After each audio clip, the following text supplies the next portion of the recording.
Qani tahorat qilishdan oldin nima deymiz? Bismillah deymiz. Musvak bo'lsa musvak ishlatamiz deganmiz a? Eski ushtaklarda bor ekan. Sunnat bo'ladi. Keyin boshladik. Qani birinchi nimani yuvamiz? 3 martalab ko'rsatinglarchi.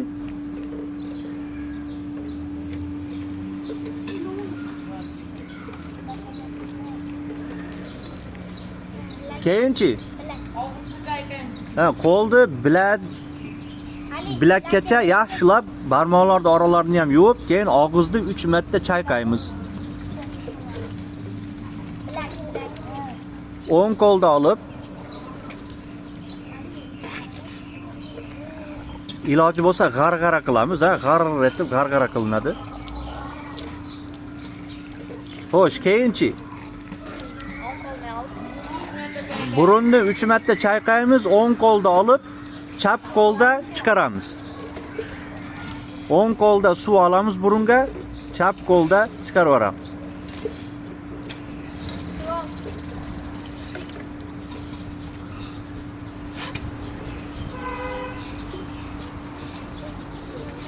O'ng qo'lda yuzimizni yuvamiz. Yuz chegarasi qanday edi?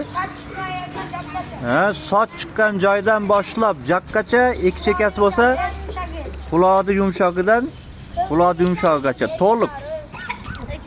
Birorta joy qolib ketsa, tahorat o'tmay qoladi.